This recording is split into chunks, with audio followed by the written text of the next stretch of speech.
ಅಲ್ಲ, ಅವರು ಬ್ರೇಕ್ಫಾಸ್ಟ್ ಅವರಿಬ್ಬರು ತಗೊಳ್ಳೋದು. ನಮ್ಮನ್ನೇನೇನು ಹೇಳ್ತೀರಾ ಅಂದರೆ ನಮಗೆ ಬ್ರೇಕ್ಫಾಸ್ಟು ಇಲ್ಲ, ಏನೂ ಇಲ್ಲ.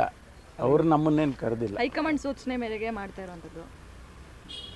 ಹೈಕಮಾಂಡ್ ಸೂಚನೆಗೆ ಮಾಡ್ತಾ ಪರಸ್ಪರ ಈಗೇನು ಬ್ರೇಕ್ಫಾಸ್ಟ್ ಮಾಡೋದ್ರಲ್ಲಿ ಏನು ಮಹತ್ವ ಇದೆ? ಇರೋ ಗೊಂದಲ ಎಲ್ಲ ಕ್ಲಿಯರ್ ಆಗಿದೆ. ಅಲ್ಲ, ಈಗ ದಿನನಿತ್ಯ ಅವ್ರ ಜೊತೆಯಲ್ಲಿ ಕಾರ್ಯಕ್ರಮಗಳು ಮಾಡ್ತೀವಿ, ಕ್ಯಾಬಿನೆಟ್ನಲ್ಲಿ ಜೊತೆಯಲ್ಲಿ ಇದ್ವಿ, ನಾವೆಲ್ಲ ಒಟ್ಟಿಗೆ ಇದ್ದೀವಪ್ಪ. ಏನು ಮಹತ್ವ ಏನಿದೆ ಅಂತ ಇವತ್ತಿನ ಮೀಟಿಂಗ್ನಲ್ಲಿ ಖಾತೆಗಳ ಹಂಚಿಕೆ ಆಗ್ಬೋದು ಅದು ನೀವು ಸ್ಪೆಕ್ಯುಲೇಟ್ ಮಾಡ್ತೀರಾ, ಗೊತ್ತಾಯ್ತಾ? ಅದು ಅಂಥ ಬೆಳವಣಿಗೆಗಳು ನಮಗೇನು ಕಾಣಿಸ್ತಾ ಇಲ್ಲ.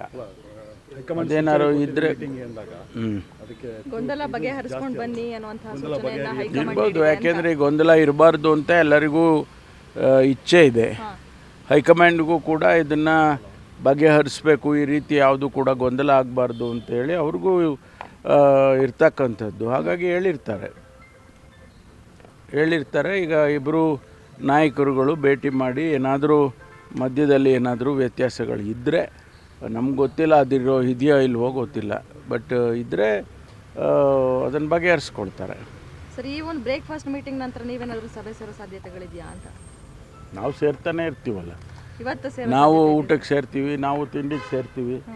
ಅದೇನು ದೊಡ್ಡ ವಿಚಾರ ಅಂತ ಹೇಳಿ ನನಗೇನು ಅನಿಸೋದಿಲ್ಲ. ನಾವು ಅವಾಗವಾಗ ಸೇರ್ತಾ ಇರ್ತೀವಿ. ಸರ್, ಈಗ ಕಳೆದ ಒಂದು ವಾರದಿಂದ ಬೆಳವಣಿಗೆಗಳನ್ನು ನೋಡಿದರೆ ಇವತ್ತು ಬ್ರೇಕ್ಫಾಸ್ಟ್ ಮೀಟಿಂಗ್ ಭಾಳ ಮಹತ್ವವನ್ನು ಪಡೆದುಕೊಂಡಿದೆ ಅನ್ನೋದು.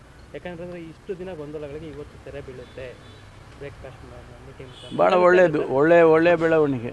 ತೆರೆ ಬಿದ್ದರೆ ಭಾಳ ಒಳ್ಳೇದಲ್ವಾ? ಡೆಲ್ಲಿಗೆ ಹೋಗ್ತೀರಿ ಅಂತ ಸರ್ ನಿಮ್ಮ ನೇತೃತ್ವದಲ್ಲಿ ನಾವು ಹೋಗ್ತೀವಿ ಅಂತ ಎಲ್ಲೂ ಹೇಳಿಲ್ಲಲ್ಲ. ಹೇಳಿದ್ವಾ? ಇವತ್ತು ಎಲ್ಲ ಹೇಳಿದ್ದೀವ? ಸಾಧ್ಯತೆಗಳು ನಾವು ಯಾರಾದರೂ ಹೇಳಿದ್ದೀವ? ಹೋಗ್ತಿದ್ದೀರ ನಿಮ್ಮ ನೇತೃತ್ವ? ಅಲ್ಲಪ್ಪ, ನೀವೇ ಹೇಳ್ತೀರಾ ನೀವು ಹೋಗ್ತಿದ್ದೀರಾ ಅಂತ. ನಾವೆಲ್ಲೂ ಹೇಳಿಲ್ಲ. ಹೋಗುವಂಥ ಅವಶ್ಯಕತೆ ಬಂದಾಗ ಹೋಗ್ತೀವಿ. ಈಗ ಯಾಕೆ ಅದೇ ಡೆಲ್ಲಿಗೆ ಕರೆದು ಮಾತಾಡ್ತಾರೆ ಅಂತ ಒಂದು ಮಾತಿತ್ತು ಸರ್, ಅದರಲ್ಲಿ ಏನು ಇವರು ಯಾರನ್ನ? CM ಮತ್ತು DK ಅವರು ಈ ಗೊಂದಲಗಳಾಗಿತ್ತಲ್ಲ ರಾಜ್ಯ, ನೀವು ಅವ್ರನ್ನ ಕೇಳಬೇಕಪ್ಪ, ನಾನು ಹೆಂಗೆ ಉತ್ತರ ಕೊಡ್ಲಿ? ಮಾಹಿತಿ. ಗ್ಯಾರಂಟಿ ನ್ಯೂಸ್, ಸುದ್ದಿ ಖಚಿತ, ನ್ಯಾಯ ನಿಶ್ಚಿತ.